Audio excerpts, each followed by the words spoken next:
दोस्तों नमस्कार। Excel tutorial इन हिंदी में आपका स्वागत है।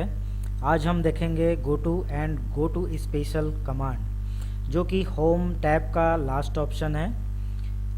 गो टू आपको सुविधा प्रदान करता है कि आप अपने एक्सेल वर्कशीट में कहीं पर आसानी से जा सकते हैं। एक्सेल वर्कशीट काफ़ी बड़ा होता है, लाखों की संख्या में रोज़ और कॉलम्स होते हैं, और आपके जो वर्क होते हैं इतने बड़े वर्कशीट में अलग अलग जगहों पर यदि हैं तो आप उन जगहों को, उन रेंज को आसानी से कैसे फाइंड आउट कर सकते हैं, ये आपको सुविधा प्रदान करता है गो टू स्पेशल कमांड। तो सबसे पहले हम देखते हैं गो टू कमांड। यहाँ पर फाइंड एंड सेलेक्ट ऑप्शन में आप आएंगे तो फाइंड रिप्लेस के बाद आपको मिलेगा गो टू कमांड। यहाँ पर इसको क्लिक करना है।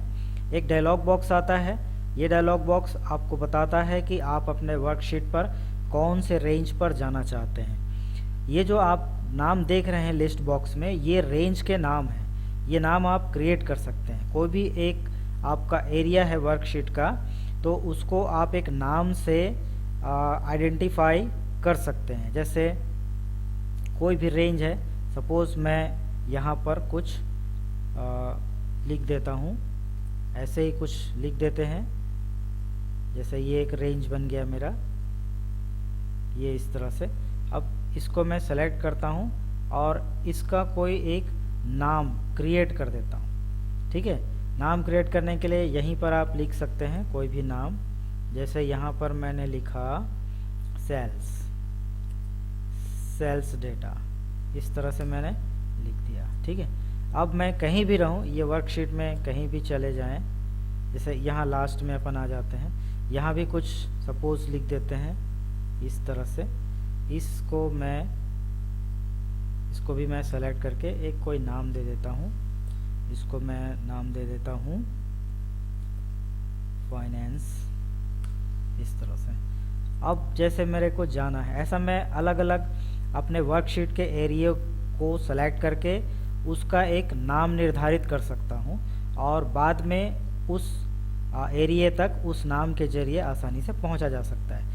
जैसे मैंने अपना फर्स्ट एरिया जो दिया था सेल्स डेटा, इसको मैं सेलेक्ट करता हूँ और इसको मैं ओके करता हूँ। ये देखिए कर्सर जो है डायरेक्ट वहीं पर मूव कर देता है। इस तरह से आप उस एरिया को आसानी से फाइंड आउट कर सकते हैं। ठीक है, अलग अलग जगहों पर अलग अलग प्रकार का आपका डेटा है आपके वर्कशीट में, और उसका यदि आप नाम निर्धारित कर देते हैं तो आप उस एरिया तक नाम के जरिए आसानी से पहुँच सकते हैं। गो टू कमांड में यहाँ पर मैंने दिया था फाइनेंस, ये देखिए ओके, ये देखिए यहाँ पर ये एरिया सेलेक्ट हो गया है ना। तो इस तरह से हम गो टू कमांड से अपने वर्कशीट के अलग अलग एरिया में आसानी से जा सकते हैं, यदि हमने उस एरिया का नाम डिफाइन किया है तो।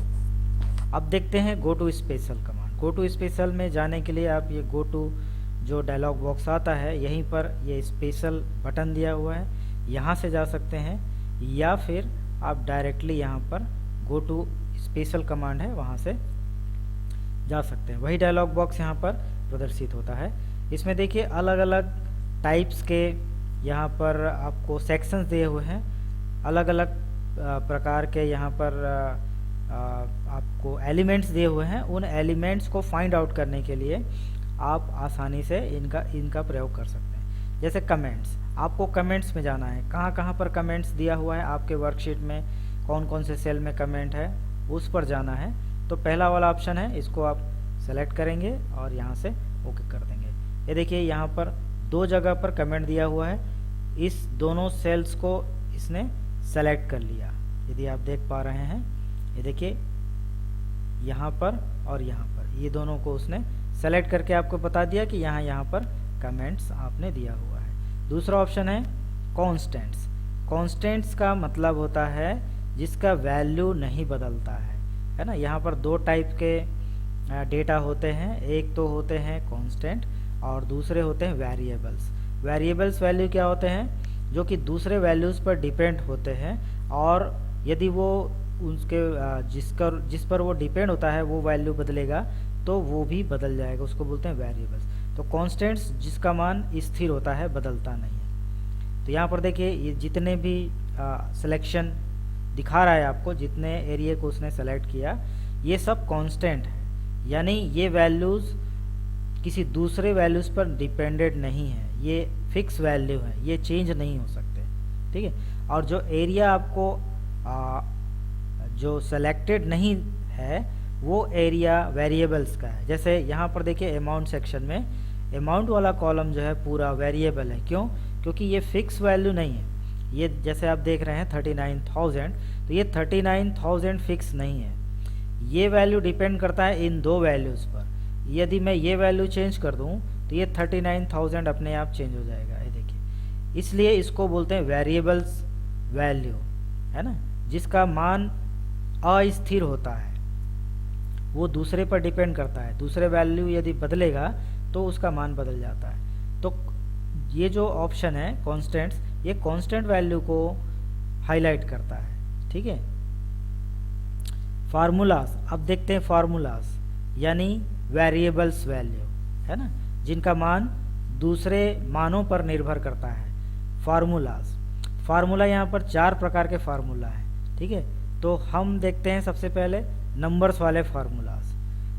नंबर वाले जितने भी फार्मूला आपने लगाए हैं उसको वो सेलेक्ट कर लेगा, ठीक है। ये देखिए, ये अमाउंट वाला पूरा कॉलम जो है वो नंबर्स का है, नंबर फार्मूला का, क्योंकि हमने फार्मूला लगाया है क्वांटिटी इनटू सेल रेट का। और यहाँ पर देखिए ये 52 है, ये भी फार्मूला है, ये 13 ये भी फार्मूला है, ये जो है 6240 ये भी फार्मूला है। तो जहाँ जहाँ आपने नंबर्स फार्मूला लगाया हुआ है उसको वो सेलेक्ट कर लेता है। जैसे ये देखिए ये प्लस है I5 और I6 का, इनका, ठीक है। यहाँ पर मैं इसका वैल्यू चेंज कर दूँ तो ये ऑटोमेटिकली ये चेंज हो जाता है, ठीक है। तो इस तरह से फार्मूला, नंबर वाले फार्मूलाज आपको दिखाता है। अब हम देखते हैं टेक्स्ट फार्मूला क्या है। जो टेक्स्ट से रिलेटेड फार्मूलाज होते हैं वो आपको दिखाते हैं। जैसे कि ये देखिए, यहाँ पर ये देखिए, ये वाला पटेल और ये जय और ये मून, ये जो है टेक्स्ट फार्मूला है। क्या टेक्स्ट फार्मूला है? जैसे ये मैं पटेल पर क्लिक करता हूँ, यहाँ पे देखिए फार्मूला लगा है राइट।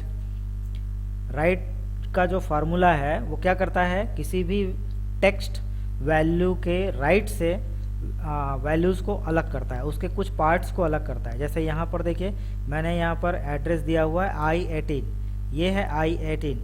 तो I18 का जो राइट से 5 कैरेक्टर निकालना है ना, तो ये 5 कैरेक्टर यहाँ पर उसने निकाल दिया, यानी ये सरनेम को उसने अलग कर दिया।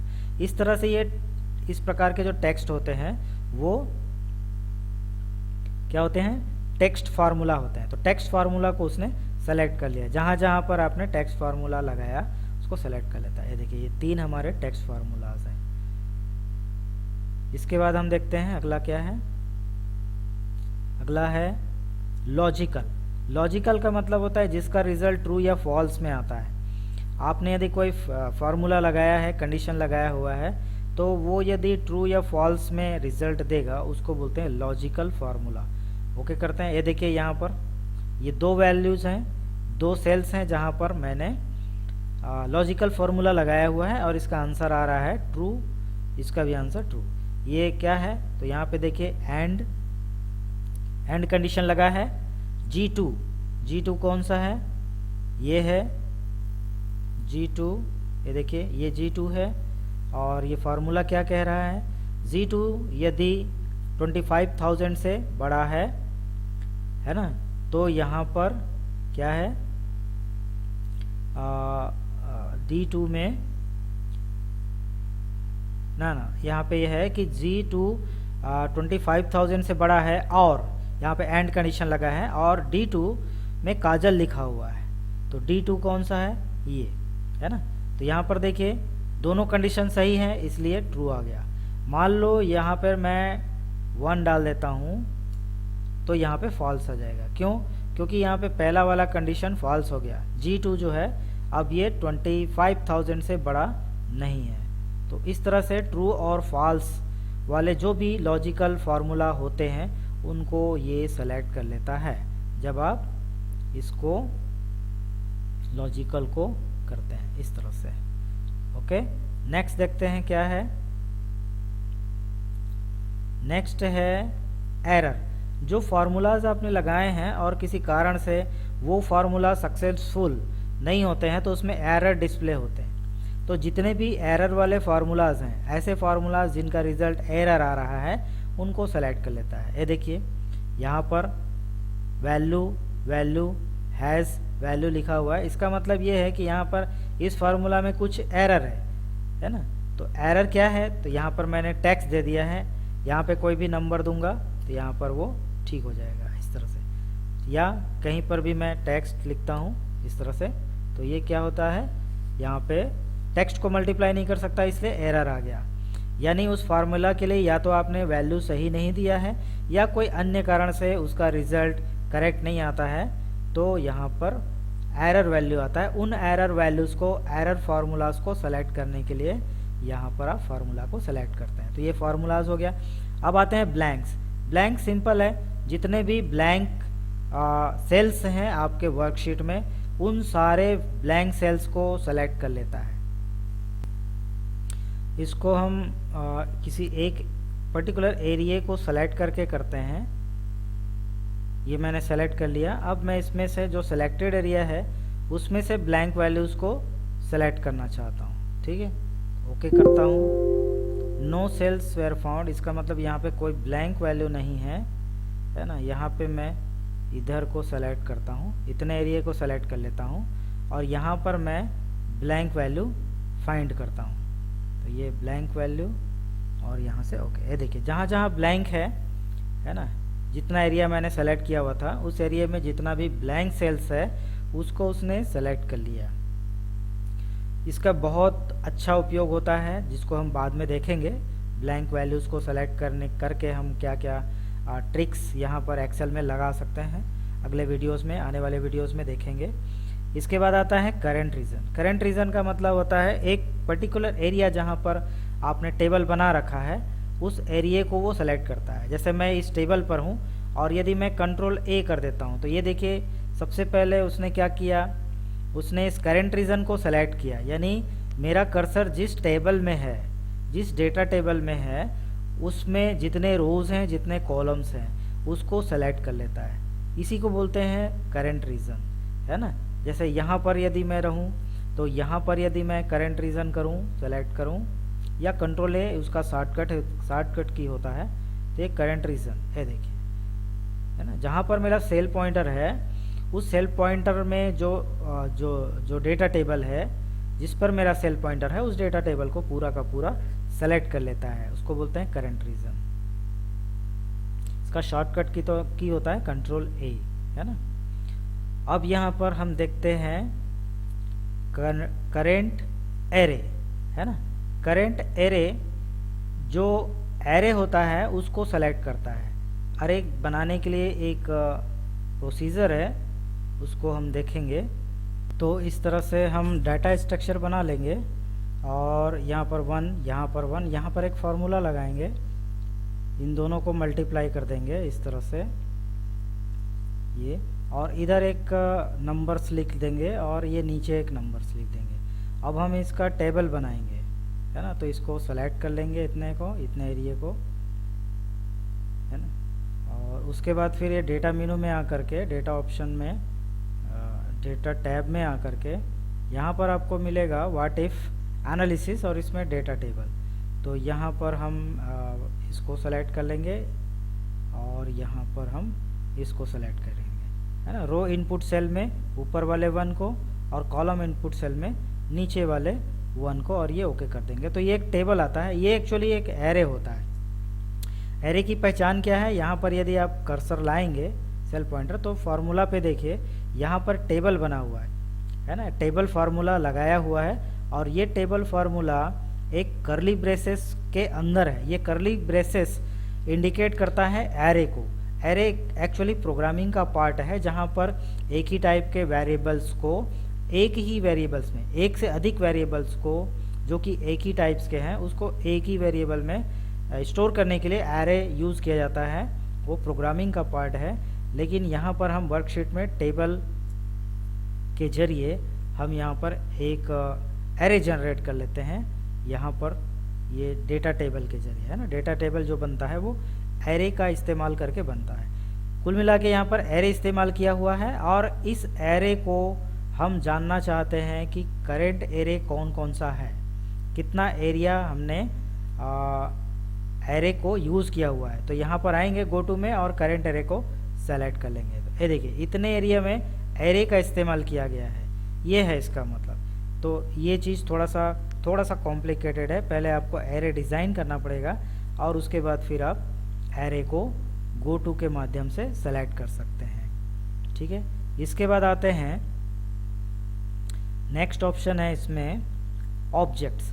तो जो ऑब्जेक्ट है ना, जितने ऑब्जेक्ट्स हैं, ऑब्जेक्ट कौन से होते हैं, जैसे ये एक ऑब्जेक्ट है, ठीक है।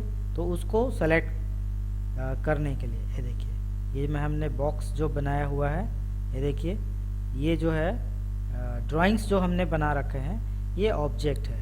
ड्राइंग हो गया या फिर कोई बटन्स हो गया, है ना, कमांड बटन हो गया, या VBA का कोई भी ऐसा एलिमेंट, यूज़र इंटरफेस का, यूज़र फॉर्म का कोई भी एलिमेंट है ना, टेक्स्ट बॉक्स हो सकता है, कमांड बटन हो सकता है, वो सब ऑब्जेक्ट कहलाते हैं। या ऐसा कोई ड्राइंग है, बॉक्स है, रेक्टेंगल है, ये सब ड्राइंग्स हैं। तो ड्राइंग्स मीन्स ऑब्जेक्ट, जितने भी ऑब्जेक्ट हैं उनको वो फाइंड आउट करके सेलेक्ट कर लेता है। इसके बाद हम देखते हैं नेक्स्ट ऑप्शन है रो डिफरेंसेस, है ना। रो डिफरेंसेस का मतलब होता है कि जिस रो में कुछ डिफरेंस हो। सपोज मैं इसको सेलेक्ट करता हूँ, इतने एरिया को मैंने सेलेक्ट कर लिया। अब यहाँ पर मैं गया गो टू स्पेशल और ये रो डिफरेंसेस ओके करते हैं। इसका इफेक्ट क्या होता है देखिए, जिन रो पे डिफरेंस है उसको वो दिखाएगा। जैसे फर्स्ट रो को उसने छोड़ दिया, क्यों? क्योंकि फर्स्ट रो में कोई डिफरेंस नहीं है। जैसा ये पहला, इस रो का जो पहला सेल है उसमें लिखा है, वैसे ही बाकी के सेल्स में भी लिखा हुआ है। इस रो में कोई डिफरेंसेस नहीं। जबकि यहाँ पे देखिए मून लिखा हुआ है, लेकिन दूसरे कॉलम में, इस रो के दूसरे और तीसरे कॉलम में अलग अलग वैल्यू है, तो उनको सेलेक्ट किया। यहाँ पे फर्स्ट कॉलम में, इस रो के फर्स्ट कॉलम में राज लिखा है, बाकी में अलग अलग है, तो उसको सेलेक्ट किया।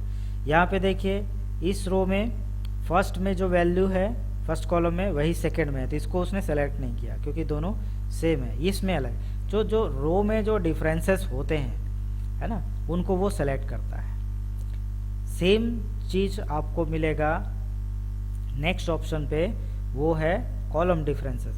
अभी हमने क्या देखा कि रो में जो डिफरेंसेस हैं, यानी रो में जो डिफरेंस टाइप के वैल्यूज़ हैं उसको सेलेक्ट किया। अब कॉलम्स में सेलेक्ट करेगा, जो डिफरेंट टाइप्स के वैल्यूज़ हैं वो कॉलम्स में सेलेक्ट करेगा। जैसे फर्स्ट कॉलम में देखिए, फर्स्ट कॉलम में ऊपर में लिखा है राज, है ना, तो राज को उसने सेलेक्ट नहीं किया, मून को सेलेक्ट किया, प्रकाश को सेलेक्ट किया, ठीक है, क्योंकि इसमें जो डिफरेंस है वो मून है और प्रकाश है। सेकेंड कॉलम में देखिए टॉप में राज लिखा हुआ है, तो राज को सेकेंड वाले में, सेकेंड वाला जो सेल है उसको छोड़ दिया, सेम है, और ये जय और ये प्रकाश, इसको सेलेक्ट किया क्योंकि ये राज से डिफरेंस है। यहाँ पे देखिए फर्स्ट में राज लिखा हुआ है, लेकिन बाकी के जो कॉलम्स हैं, इस कॉलम के बाकी के जो सेल्स हैं उसमें अलग वैल्यूज़ है। तो कॉलम्स में वैल्यूज़ जो डिफरेंस होते हैं, है ना, टॉप के, ये कॉलम का हेडिंग हो गया। यदि आप कॉलम डिफरेंस देख रहे हैं तो कॉलम्स का ये हेडिंग हो गया। इस हेडिंग से नीचे जो मैच नहीं करते हैं हेडिंग को, उसको वो सेलेक्ट कर लेता है। ये होता है कॉलम डिफरेंसेस, ठीक है। नेक्स्ट देखते हैं क्या है, प्रेसिडेंट्स, है ना। प्रेसिडेंट्स में एक मिनट, यहाँ पे हाँ, ये देखिए ये जो वैल्यू है यहाँ पे देखते हैं, चलिए यहीं पे देखते हैं, इसको हम प्रेसिडेंट्स करके देखते हैं क्या होता है। Presidents, okay. तो यहाँ पर ये दिखा रहा है कि ये जो वैल्यू है एक्चुअली ये फॉर्मूला है, और ये डिपेंडेड है किनके ऊपर, इनके ऊपर, ठीक है। तो यहाँ पर प्रेसिडेंस का मतलब ये होता है कि ये वैल्यू किन किन वैल्यूज़ के ऊपर डिपेंड करता है। यदि मैं ये वैल्यू चेंज करूँ तो ये देखिए ये वैल्यू ऑटोमेटिकली चेंज हो जाएगा। तो ये इसका जो प्रेसिडेंस वैल्यू है जिस पर ये निर्भर करता है उन वैल्यूज़ को सेलेक्ट कर लेता है। यहाँ पे देखिए गो टू स्पेशल में आइए और यहाँ पर प्रेसिडेंस, तो ये इसको सेलेक्ट कर लेता है। ठीक है, अब इसी का जस्ट रिवर्स होता है डिपेंडेंट्स।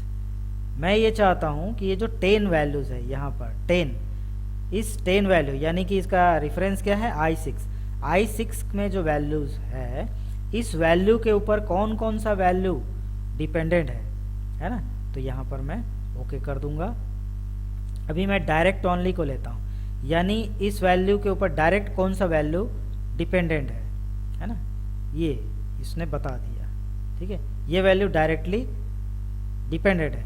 अब इसके ऊपर ये डिपेंडेंट है और इसके ऊपर ये डिपेंडेंट है। इसका मतलब मैं इसको यदि बदलूं तो वो दोनों वैल्यूज बदल जाएगा। ये देखिए ये भी बदला ये भी बदला, यानी इस वैल्यू के ऊपर दो वैल्यू डिपेंडेंट है। तो डायरेक्ट कौन सा हुआ, जो डायरेक्ट इसको यूज़ कर रहा है, और इनडायरेक्ट कौन सा हुआ, ये इनडायरेक्ट है क्योंकि ये जो वैल्यू है इसको चेंज करता है और ये वैल्यू इसको चेंज करता है। ठीक है, तो यहाँ पर हम यदि ऑल डिपेंडेंट्स करेंगे तो दोनों को सेलेक्ट करेगा, डिपेंडेंट्स और ये ऑल। ये देखिए इतने सारे वैल्यू डिपेंडेंट है ना, ये भी डिपेंडेंट है, ये भी डिपेंडेंट है, ये भी डिपेंडेंट है। यानी इसको मैं चेंज करूं तो ये सारे वैल्यूज चेंज हो जाएंगे। तो ये डिपेंडेंट्स वैल्यू हो गए। इसके बाद हम आते हैं नेक्स्ट क्या है, लास्ट सेल। लास्ट सेल का मतलब ये होता है कि आपने जिस एरिया में आपने डेटा लिखा है उस एरिया का last cell, last row and last column कौन सा है वो ऑटोमेटिकली आपको वहाँ पर पहुँचा देगा। ये देखिए ये जो वैल्यू, ये जो सेल है ये लास्ट सेल है, तो इस कॉलम में कुछ न कुछ लिखा होगा,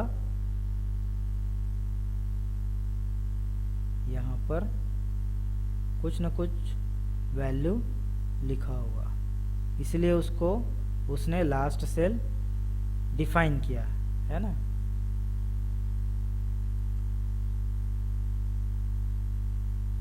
दूसरे शीट में जाके देखते हैं क्योंकि उसमें मैंने बहुत सारा डेटा लिखा हुआ है। सपोज यहाँ पर हम जाके देखते हैं, इस शीट में आके देखें लास्ट सेल कौन सा है, लास्ट सेल ओके करते हैं। ये देखिए ये है लास्ट सेल। इसका मतलब ये होता है कि ये जो कॉलम है इस कॉलम के आगे कोई कॉलम यूज़ नहीं किया गया है, और ये जो रो है इस रो के नीचे कोई भी रो इस्तेमाल नहीं किया गया है, इसलिए ये लास्ट सेल है, last column and last row. वापस इसी शीट में आ जाते हैं, लास्ट सेल हमने सेलेक्ट कर लिया। इसके बाद आते हैं visible sales only. Visible sales only का मतलब होता है जैसे कोई चीज़ हम यहाँ पर हाइड कर देते हैं, मान लो मैं यहाँ पर 3 जो रो है उसको क्या कर देता हूँ, हाइड कर देता हूँ। हाइड करने के लिए हम कहाँ आएंगे, फॉर्मेट्स में आएंगे और यहाँ पर हम इसको हाइड रो कर देते हैं। 3 4 5 नंबर के जो रो है उसको मैंने हाइड कर दिया। अब मैं इनको सेलेक्ट करता हूँ। ये देखिए मैंने यहाँ पर 2 से लेके 9 यानी कितने रो हुए, 3 और 2 5, और बीच में 3 हाइड किए हुए हैं, है ना। टोटल कितने हुए 8। ठीक है, तो 8 रो को मैंने सेलेक्ट किया और इसको मैंने कॉपी किया और कॉपी करके दूसरी शीट में गया और यहाँ पर मैं उसको प्रिंट किया, Ctrl+V, है ना, पेस्ट किया। तो यहाँ पर देखिए यहाँ पर जो मैंने हाइड किया हुआ था रो वो भी यहाँ पर आ गया, है ना। 1 2 3 4 5 6 7 8, ठीक है, 8 रो यहाँ पर आ गए, जबकि मैंने सेलेक्ट कितना किया था, 5 रो को। यानी जो हिडन है जिसको मैंने हाइड किया हुआ है वो भी कॉपी होकर पेस्ट हो जाता है। मैं चाहता हूँ कि इस एरिया में जो हिडन रो है वो जब मैं कॉपी करके दूसरी जगह पर पेस्ट करूं तो जो हिडन रो है वो वहां पर पेस्ट नहीं होना चाहिए। उसके लिए यूज़ किया जाता है ये वाला ऑप्शन, गो टू में आएंगे और विजिबल सेल्स ओनली जो विजिबल सेल्स हैं यानी जो दिखाई पड़ रहे हैं उसी को कॉपी किया जाएगा, और जो हाइड किए हुए हैं उनको कॉपी नहीं किया जाएगा। तो अभी सिर्फ 5 रो को कॉपी किया जाएगा। उसको हमने विजिबल सेल्स ओनली को ऑन कर दिया। अब मैं कॉपी करता हूँ और इसके बाद मैं यहाँ पर आके पेस्ट करता हूँ। तो इसमें इफेक्ट देखिएगा, यहाँ पर कितने रो कॉपी होते हैं, ये देखिए मात्र यहाँ पर 5 रो कॉपी हुए, क्योंकि 3 मैंने हाइड कर दिए थे। उन हिडन रोज को वो यहाँ पर कॉपी नहीं करता है। तो ये है विजिबल सेल्स ओनली का बेनिफिट, है ना। अब आते हैं नेक्स्ट क्या है, कंडीशनल फॉर्मेट्स। कंडीशनल फॉर्मेट्स का मतलब होता है जहाँ जहाँ हमने कंडीशनल फॉर्मेट लगाया हुआ है उन एरिए को वो सेलेक्ट कर लेता है, ठीक है। तो कंडीशनल फॉर्मेटिंग कहाँ कहाँ पर है देख लेते हैं, फिर से करते हैं कंडीशनल फॉर्मेट्स और ओके करते हैं। ये देखिए यहाँ पर इस पूरे कॉलम को उसने सेलेक्ट कर लिया, क्योंकि इस पूरे कॉलम में कंडीशनल फॉर्मेटिंग दिया हुआ है। ये भी कंडीशनल फॉर्मेटिंग है, ये देखिए 133 ये भी कंडीशनल फॉर्मेटिंग यहाँ पर दिया हुआ है, इसको भी इसने सेलेक्ट कर लिया। ये पूरा कॉलम जो है कंडीशनल फॉर्मेटिंग का है, क्योंकि कंडीशनल फॉर्मेटिंग में हमने यहाँ पर देखिए इसका कलर जो है ये 60,000 का हो गया है, दूसरा चेंज हो गया है, ठीक है। तो यहाँ पर कंडीशनल फॉर्मेटिंग यहाँ पर हमने लगा रखा है, इसको देखना है तो आप यहाँ से देख सकते हैं, ठीक है। Conditional formatting clear manage rules में आएंगे तो आपको दिख जाएगा। ये देखिए कंडीशनल फॉर्मेटिंग हमने लगा रखा है, 50,000 से ज़्यादा हुआ तो ये वाली फॉर्मेटिंग होनी चाहिए। तो ये पूरा कॉलम जो है कंडीशनल फॉर्मेटिंग का है, इसलिए इसने पूरे कॉलम को उसने सेलेक्ट कर लिया। तो जहाँ जहाँ कंडीशनल फॉर्मेटिंग होगा उसको वो सेलेक्ट कर लेगा। अगला हम देखते हैं क्या है, अगला और लास्ट है डाटा वैलिडेशन। तो जहाँ जहाँ डेटा वैलिडेशन है उसको सेलेक्ट कर लिया। ये देखिए ये वाला जो एरिया है ये डेटा वैलिडेशन का है, ठीक है। तो डेटा वैलिडेशन क्या होता है कि किसी सेल में हम किसी निश्चित वैल्यूज़ को ही एंट्री देंगे, यदि वो वैल्यूज़ नहीं मिलता है तो वो एरर जनरेट करेगा। वो कोई पर्टिकुलर नंबर हो सकता है, टेक्स्ट हो सकता है, टेक्स्ट का हम लेंथ और वैल्यूज़ का बिटवीन वैल्यूज़ हम सेट कर सकते हैं, ठीक है। इस तरह से हम डेटा वैलिडेशन सेट करते हैं, आगे उसको डेटा मेनू में पढ़ेंगे। तो जहाँ जहाँ डेटा वैलिडेशन हमने दिया है वहाँ वहाँ को वो सेलेक्ट कर लेता है। यहाँ पर क्या डेटा वैलिडेशन दिया हुआ है, यहाँ पर मीनू का डेटा वैलिडेशन दिया हुआ है। देखिए इस मीनू में से ही हम कोई नाम सेलेक्ट कर सकते हैं। यदि मैं कुछ भी दूसरा नाम दूंगा तो वो एंट्री नहीं लेगा, एरर देगा, ठीक है। इसको बोलते हैं डेटा वैलिडेशन, ठीक है। तो डेटा वैलिडेशन में कुछ ऑप्शंस थे, उसको देख लेते हैं। डेटा वैलिडेशन में क्या है, ये ऑल, तो जितने भी डेटा वैलिडेशन हमने सेट किए हुए हैं इस वर्कशीट में या सिलेक्टेड एरिया में उसको वो दिखाता है। यदि हम सेम करते हैं तो जिस सेल पर हम हैं उस सेल में जो डेटा वैलिडेशन है वही डेटा वैलिडेशन यदि अदर सेल्स पर भी है, इस वर्कशीट के अदर सेल्स पर भी है सेम डेटा वैलिडेशन, तो उसको वो सेलेक्ट कर लेगा। जैसे ये देखिए ये पूरे रो को उसने सेलेक्ट कर लिया, क्योंकि यहाँ पर मैंने सेम टाइप के डेटा वैलिडेशन दिया हुआ है।